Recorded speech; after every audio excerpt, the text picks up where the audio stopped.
On peut se demander, mais comment je peux moins utiliser mon téléphone? Comment utiliser moins son téléphone? Donc voilà, il y a des sites internet comme ça. Comment vivre sans téléphone portable avec des conseils pour moins utiliser son téléphone. Sans son portable. Utiliser une montre pour savoir quelle heure il est, tu vois. Faites des recherches à l'avance sur les itinéraires pour chercher où je vais. Bon, on va regarder l'article. Alors tu peux mettre la vidéo en pause ici et lire l'article.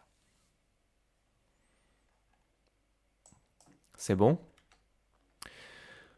Vous voulez utiliser moins souvent votre téléphone portable, mais vous ne savez pas comment faire? Suivez ces conseils. Et on a 1, 2, 3, 4 conseils. Nous avons 4 conseils. Ici, est-ce que tu peux retrouver A, B, C, D? Ça va avec quel conseil? Chaque conseil remplace quelle utilisation? C'est bon? Alors, on regarde.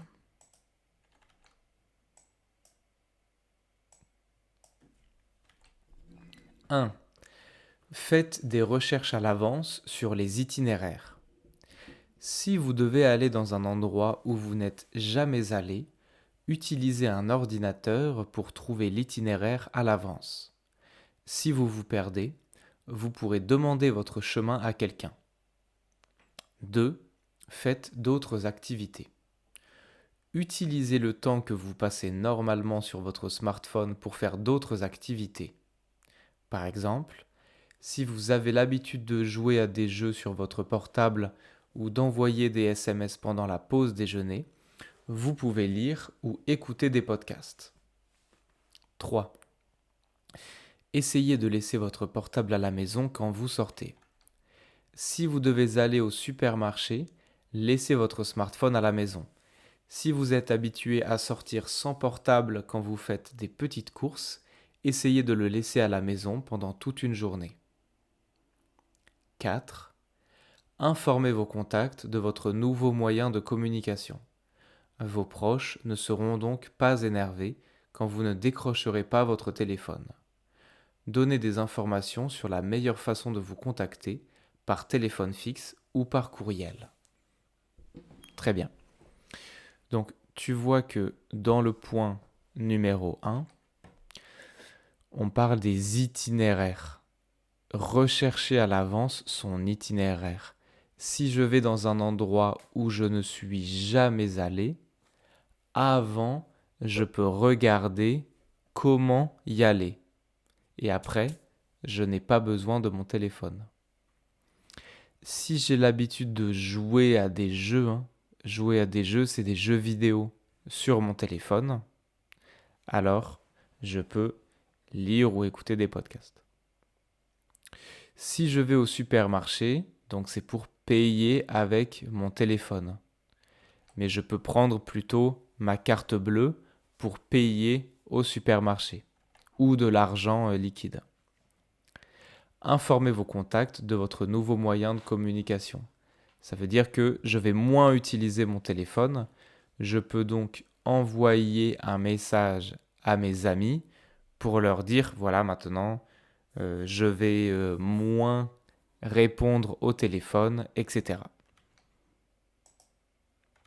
Les 4 applications qu'on a ici, ce sont quelles applications? On a une application de paiement, de GPS, de messages et de jeux. C'est quoi? C'est bon? Donc GPS, c'est la carte, hein, comme Waze, Google Maps, etc. Jeux, bah, c'est tous les jeux sur téléphone.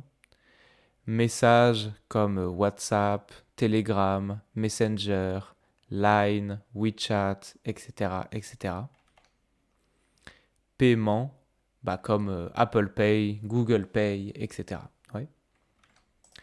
Et donc, une application de GPS, c'est pour... Une application de jeu, c'est pour... C'est facile, hein. Bien sûr, une application de paiement, c'est pour payer. Une application de message pour envoyer des messages. Une application de jeu pour jouer. Une application de GPS pour se repérer. Très bien. Se repérer, ça veut dire pour savoir je suis où. Je dois aller à gauche, aller à droite, etc. Alors, si je regarde l'article, dans cette situation, je peux faire quoi? Si je ne veux pas utiliser mon téléphone portable, je peux faire quoi?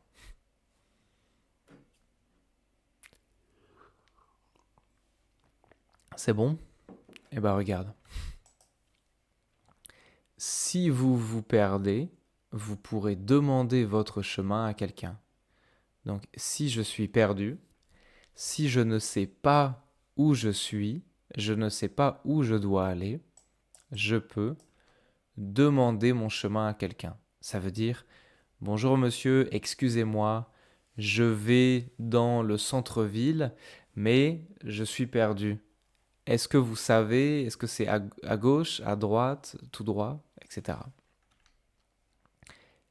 Ici, on mange. C'est la pause déjeuner. Par exemple, au travail, j'ai 1 heure pour manger. Alors des fois, je mange et en même temps, je regarde le téléphone. Donc, si j'ai l'habitude de jouer ou d'envoyer des SMS pendant la pause déjeuner, eh ben, je peux lire ou écouter des podcasts. Ok? Et ici, dans ces situations, je peux faire quoi?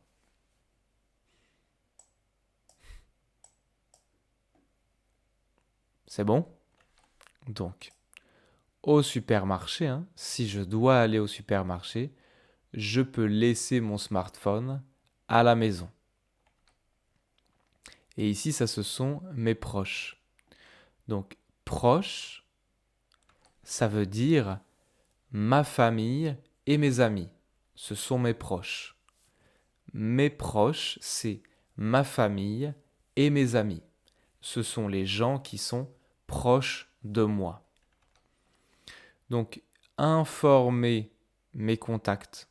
Hein, je peux informer mes contacts, informer mes proches, pour qu'ils ne soient pas énervés.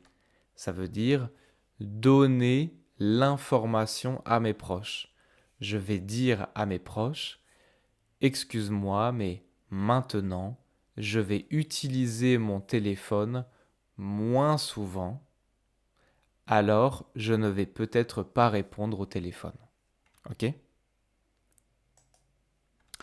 Quand je regarde les phrases qui sont là, si vous vous perdez, vous pourrez demander votre chemin. Si vous avez l'habitude de jouer sur votre portable, vous pouvez lire. Si vous allez au supermarché, laissez votre smartphone à la maison. Quand vous ne décrocherez pas votre téléphone, vos proches ne seront pas énervés. Ici, on peut voir des phrases de condition avec si. On a déjà vu avant des phrases de condition. Tu vois? On a toujours si, alors le résultat. Comme ça. Si, condition, si vous vous perdez, vous pourrez demander votre chemin. C'est le résultat. Si vous avez l'habitude de jouer sur votre portable, alors vous pouvez lire. Si vous allez au supermarché, laissez votre smartphone à la maison.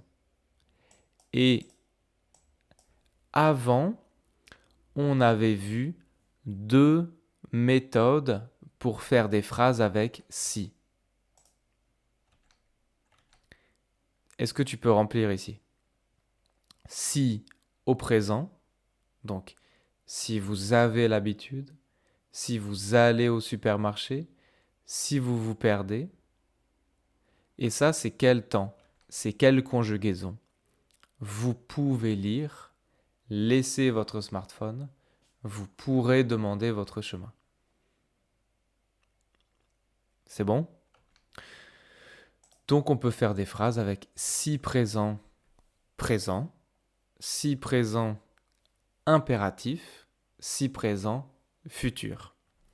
Si je parle de quelque chose dans le futur, eh ben je peux utiliser le futur. Par exemple, si vous vous perdez, alors vous pourrez demander votre chemin. Comme ça. Ok? Très bien. Et on a une autre phrase ici. Quand vous ne décrocherez pas votre téléphone, vos proches ne seront pas énervés. On peut utiliser quand, futur, futur, pour parler d'un événement dans le futur. Quand il y aura ça, quand cet événement dans le futur, alors résultat. Quand vous ne décrocherez pas votre téléphone, vos proches ne seront pas énervés. Très bien. Quand, futur, futur. Alors, petit exercice ici.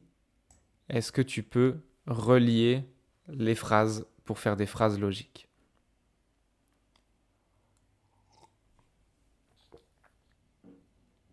C'est bon? Donc, si tu aimes les romans de science-fiction, je te conseille les livres de René Barjavel.